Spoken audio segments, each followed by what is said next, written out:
बच्चों, सबसे पहले गोकुल सिंह स्मारक महाविद्यालय सोनावा प्रतापगढ़ की ऑनलाइन क्लासेस में आप सभी बच्चों का मैं तहे दिल से स्वागत करता हूं। बच्चों, आज की ऑनलाइन क्लासेस में आज की मेरी जो ऑनलाइन की क्लास है वो है बीएड द्वितीय सेमेस्टर।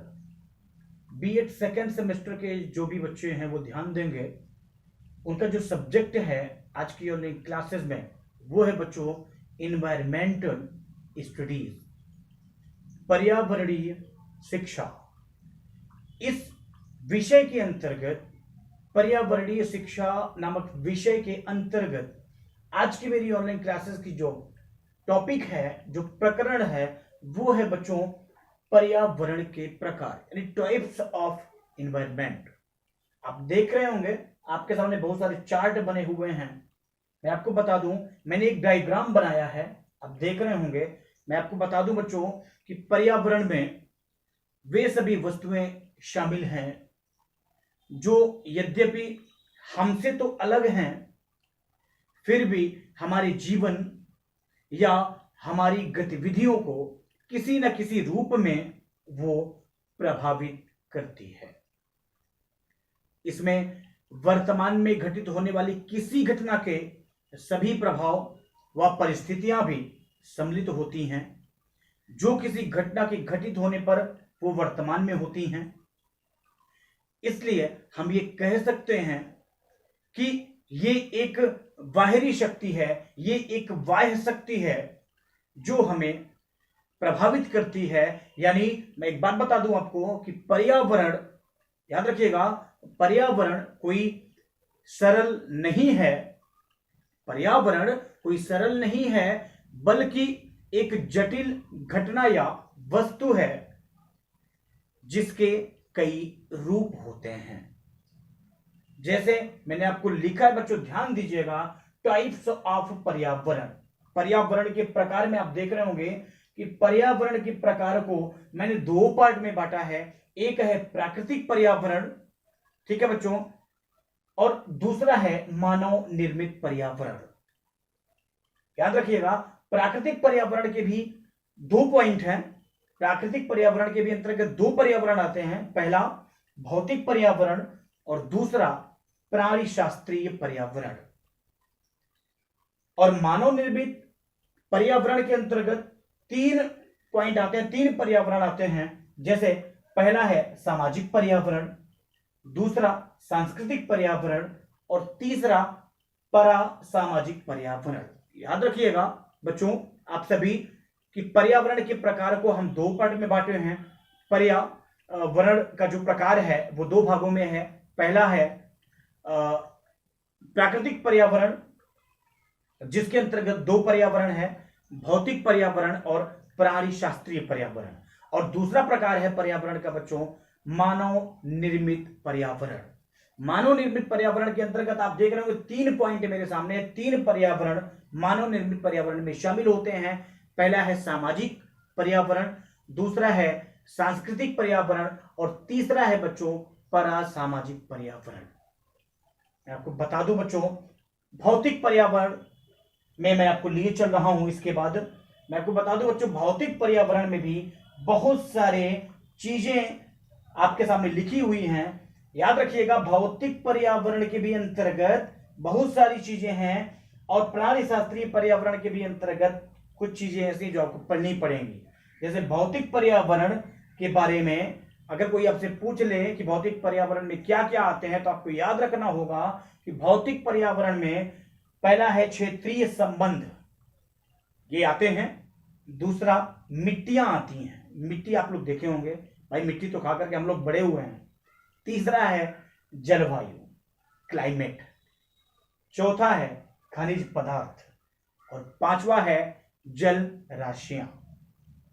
याद रखिएगा आप सभी, पर्यावरण के अंतर्गत क्षेत्रीय संबंध, मिट्टी, जलवायु, खनिज पदार्थ, जल राशियां, ये इतनी चीजें आती हैं। और दूसरा है बच्चों प्राणी शास्त्रीय पर्यावरण। प्राणी शास्त्रीय पर्यावरण के अंतर्गत प्राकृतिक वनस्पतियां आती हैं और जीव जंतु आते हैं। और उसी प्रकार ये सामाजिक पर्यावरण, सांस्कृतिक पर्यावरण, परासामाजिक पर्यावरण में भी बहुत सारे पॉइंट है जो कुछ ऐसी हैं जैसे भौगोलिक स्थिति, आकार, ये सारी चीजें सामाजिक में आएंगी, तो कुछ सांस्कृतिक में भी आएंगी, कुछ परासामाजिक में भी आएंगी। लेकिन सबसे पहले हम आज आपको लिए चलते हैं, मेरा जो वो है एक्सप्लेनेशन है, मेरी जो व्याख्या है, मैं आपको बता रहा हूं। पहला ले करके चलते हैं आपको भौतिक पर्यावरण। ध्यान से देखिए आप सभी, आपके सामने है भौतिक पर्यावरण। बच्चों नेक्स्ट मैं आपको बताने चल रहा हूं भौतिक पर्यावरण।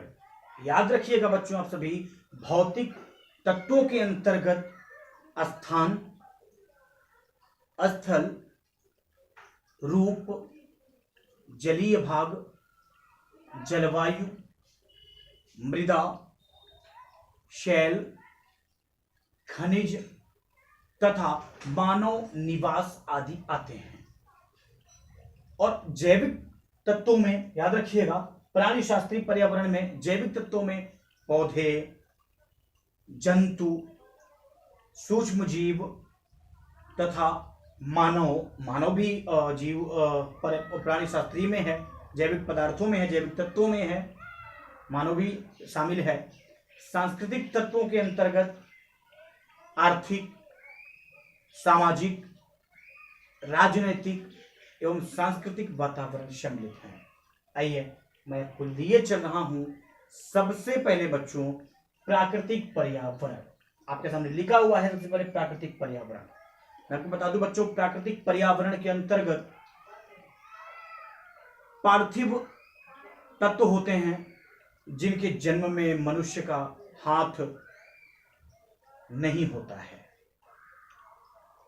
ये स्वतः प्रकृति प्रदत्त होते हैं तथा किसी भी प्रदेश में अनेक प्राकृतिक कारक अंतः संबंधित होकर के उस प्रदेश को विशिष्टता प्रदान करते हैं। कौन? प्राकृतिक पर्यावरण। मैं आपको बता दूं बच्चों कि बृहद प्रदेशीय स्तर पर प्राकृतिक तत्व तथा लघु प्रदेशीय स्तर पर सांस्कृतिक तत्व अधिक प्रभावी होते हैं। जैसा कि उपरोक्त वर्गीकरण के अनुसार मैंने आपको लिखा कि प्राकृतिक पर्यावरण में दो पर्यावरण आते हैं, भौतिक पर्यावरण और प्राणी शास्त्रीय पर्यावरण। आइए मैं आपको लिए चल रहा हूं भौतिक पर्यावरण। भौतिक पर्यावरण का जो पहला पॉइंट है वो क्षेत्रीय संबंध। मैं आपको बता दूं बच्चों कि क्षेत्रीय संबंध से जो आशय है वो है पृथ्वी के, याद रखिएगा, क्षेत्रीय संबंध से आशय है पृथ्वी के गोले पर किसी प्रदेश के दूसरे प्रदेश से सापेक्षिक संबंध से है। इस प्रकार की भौगोलिक सापेक्षिक स्थिति किसी भी प्रदेश के आर्थिक, सामाजिक, पर्यावरण अर्थात मानव निर्मित पर्यावरण के विकास में महत्वपूर्ण भूमिका निभाती है। सामाजिक, पारस्परिक, क्षेत्रीय संबंधों के अंतर्गत मुख्य 5 तत्व, याद रखिएगा, क्षेत्रीय संबंध के अंतर्गत मुख्य 5 तत्व शामिल किया जाता है। मैं आपको उन 5 तत्वों के नाम बता रहा हूं। पहला तत्व है बच्चों प्रदेश की ज्यामितीय स्थिति। दूसरा है प्राकृतिक अवस्थिति। तीसरा है प्रादेशिक अवस्थिति। चौथा है प्रादेशिक आकृति और पांचवा है बच्चों प्रादेशिक आकार। याद रखिएगा क्षेत्रीय संबंध में ये 5 प्रकार के हैं। पहला प्रदेश की ज्यामितीय स्थिति, दूसरा प्राकृतिक अवस्थिति, तीसरा प्रादेशिक अवस्थिति, चौथा प्रादेशिक आकृति और पांचवा है प्रादेशिक आकार। ये इतने आते हैं। ठीक है बच्चों, नेक्स्ट है बच्चों हम आपको लिए चलते हैं, ध्यान से देखिएगा, मिट्टी।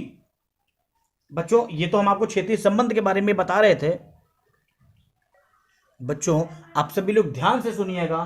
क्षेत्रीय संबंध के बाद मेरा है नेक्स्ट पॉइंट मिट्टी। मिट्टियां कृषि का मूल आधार है, ये सभी को पता है, तथा कृषि मानव सभ्यता का मूल आधार है। मिट्टी में ही पौधे के बीज का अंकुरण होता है और मिट्टी से पोषक तत्व प्राप्त कर ये अपना विकास कर लेती हैं। पृथ्वी पर विभिन्न क्षेत्रों में, अनेक क्षेत्रों में अनेक प्रकार की मिट्टियां पाई जाती हैं। मिट्टियों के विभिन्न रंग उनके रासायनिक गुणों के द्योतक होते हैं। रंगों के आधार पर मिट्टियां जो है काली, भूरी, लाल, पीली, हल्की भूरी तथा मटमैली आदि कई प्रकार की मिट्टियां होती हैं। मिट्टी का निर्माण चट्टानों के टूटने से होता है, क्रैक होने से होता है। जो चट्टान है वो जिस दिन क्रैक होता है ना, जिस दिन वो टूट जाता है, तो टूटा हुआ चट्टान ही मिट्टी का रूप ले लेता है। अतः चट्टान की विशेषता के अनुसार मिट्टी का संगठन अथवा जो प्रकार है वो निर्धारित होता है। बच्चों मैं आपको बता दूं, नेक्स्ट है जलवायु। याद रखिएगा आप सभी, जलवायु के आधार पर ही विश्व के जलवायु प्रदेशों का निर्धारण होता है। इन जलवायु प्रदेशों के अनुसार ही पृथ्वी पर जीवन एवं पशु, वनस्पतियां तथा मानव का उद्भव हो पाया है। किसी देश की जलवायु वहां विकसित होने वाली संस्कृति पर भी ज्यादा इफेक्ट डालती है, ज्यादा प्रभाव डालती है। नेक्स्ट मैं आपको लिए चल रहा हूं बच्चों, ध्यान से सुनिएगा आप सभी। जलराशियां, वाटर बॉडीज। मैं बच्चों आपको बता दूं कि अगर हम जलराशियों की बात करें तो जलराशियों के अंतर्गत सागर, महासागर, नदियों, झीलें, जलाशय आदि ये सभी आते हैं। जलाशय महाद्वीपों के तापांतर को, जलाशय जो है, जो महाद्वीप का जो टेम्परेचर है, जो ताप का अंतर होता है, वो नियंत्रित रखती है, वो कंट्रोल में रखती है। सागरीय प्रक्रियाओं में समुद्री आपदाएं, समुद्री धाराएं तथा ज्वार भाटा के द्वारा मानव के कार्य कलाप प्रभावित होते हैं। इसी प्रकार नदियां भी उस प्रदेश की कृषि, व्यापार एवं यातायात पर प्रभाव डालती हैं। नदियों का जल मृदु होने के कारण विभिन्न उद्योग जैसे जूट, कागज, जैसे जूट उद्योग, कागज उद्योग, ये नदियों के किनारे पर ही पनपे हुए हैं, बसे हुए हैं। बड़ी तथा छोटी दोनों प्रकार की झीलें आर्थिक विकास में सहायक होती हैं और छोटी झीलें पर्यटन, याद रखिएगा, छोटी झील पर्यटन तथा बड़ी झील परिवहन हेतु प्रयोग की जाती है। उत्तरी अमेरिका में विशाल झीलें संयुक्त राज्य अमेरिका में व कनाडा को उत्तम अंतर्देशीय जलमार्ग प्रदान करती हैं। और आज के समय में, याद रखिएगा बच्चों, आज के समय में विशेष करके जो भी झीलें हैं वो उद्योग धंधे जैसे मछली उद्योग आदि को स्थापित करने में केंद्र बन करके उभर चुके हैं, वो मुख्य केंद्र बिंदु माने जाते हैं। याद रखिएगा बच्चों आप सभी, ये है जल राशि। बच्चों थोड़ा सा ध्यान दीजिएगा, मैंने क्षेत्रीय संबंध के बारे में बताया, मिट्टी के बारे में बताया, जलवायु के बारे में बताया, जलराशि के बारे में बताया। एक पॉइंट छूटा हुआ है, खनिज पदार्थ। मैं आपको यह भी बता रहा हूं, किसी क्षेत्र का विकास वहां पर उपलब्ध खनिज पदार्थों पर ही डिपेंड करता है, निर्भर करता है। एग्जाम्पल में अगर हम बात करें उदाहरण के लिए, तो यदि कोई क्षेत्र खनिज पदार्थों से भरा है तो वहां पर मजदूरों एवं कारखानों का जमघट लग जाता है तथा मानव संस्कृति के साथ ही आर्थिक विकास भी होता है, परंतु खनिज पदार्थों को विदोहन के उपरांत सामाजिक जीवन छिन्न भिन्न भी हो जाता है। इससे श्रम संस्कृति की संज्ञा दी जाती है। इसे श्रम संस्कृति की संज्ञा देते हैं। इन सभी वस्तुओं की व्याख्या करना न केवल दुष्कर होता है बल्कि व्यय साध्य भी होता है। अस्थायी काम होने के कारण जो खान के मालिक हैं, वो खान मालिक श्रमिकों का भी शोषण करने लगते हैं। खनिज पदार्थों की जो प्रचुरता है एवं किसी कमी के आधार पर ही राष्ट्रों को संपन्न एवं विपन्न माना जाता है और औद्योगिक विकास की दृष्टि से औद्योगिक विकास की वृद्धि के फलस्वरूप किसी राष्ट्र में खनिजों का उत्पादन उसकी आर्थिक संपन्नता तथा राजनीतिक शक्ति का सूचक माना जाता है। ये तो हो गया भौतिक पर्यावरण। मैं आपको नेक्स्ट लेकर के चल रहा हूं बच्चों, प्राणी शास्त्रीय पर्यावरण। जैसा कि पहले ही ये बताया जा चुका है कि प्राकृतिक वनस्पतियां एवं जीव जंतु दोनों मिलकर प्राणी शास्त्रीय वातावरण का निर्माण करते हैं। इसलिए हम ये कह सकते हैं बच्चों कि प्राणी शास्त्रीय वातावरण के अंतर्गत दो प्रकार के ये प्रमुख जो तत्व हैं वो आते हैं, जैसे प्राकृतिक वनस्पति और जीव जंतु। पहला हम आपको बता रहे हैं प्राकृतिक वनस्पतियां। याद रखिएगा आप सभी बच्चों, प्राकृतिक वनस्पति का निर्धारण भी क्लाइमेट ही करती है, जलवायु ही करती है।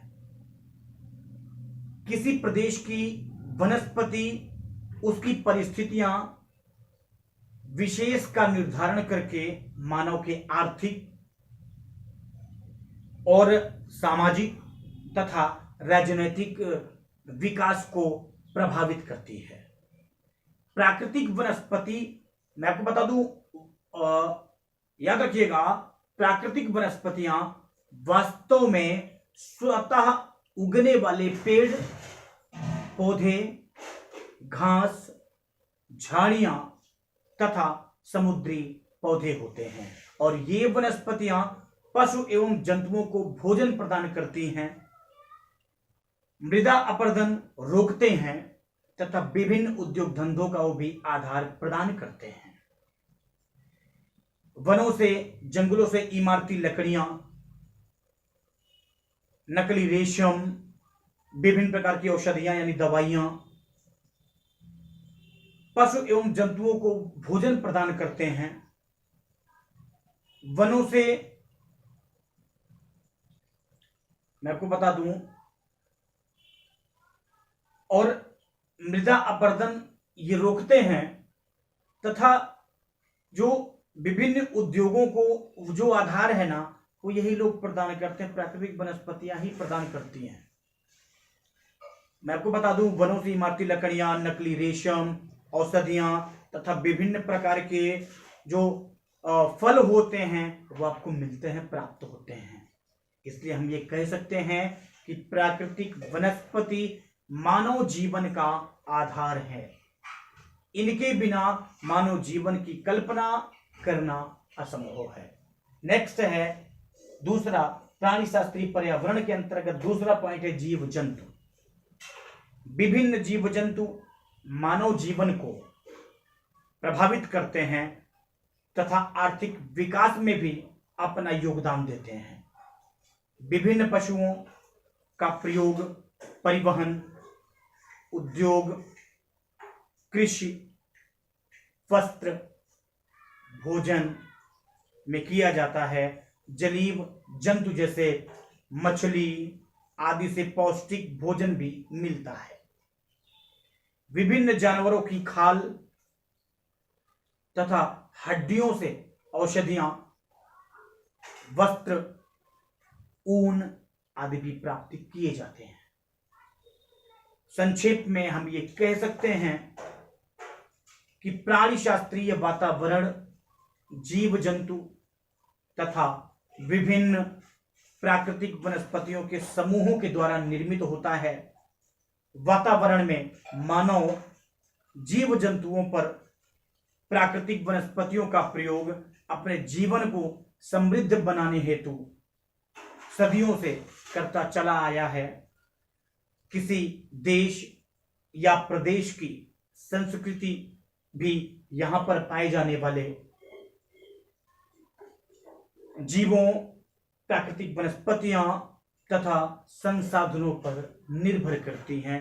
बच्चों, आज मैंने आप सभी को पर्यावरण के प्रकार बताए हैं और बहुत सारे प्रकार मैंने आपको बताए। प्राकृतिक पर्यावरण, मानव निर्मित पर्यावरण, प्राकृतिक पर्यावरण के अंतर्गत भौतिक पर्यावरण, प्राणी शास्त्रीय पर्यावरण, भौतिक पर्यावरण के अंतर्गत क्षेत्रीय संबंध, मिट्टी, जलवायु, खनिज पदार्थ, जलराशियों के बारे में मैंने आप सभी को बताया।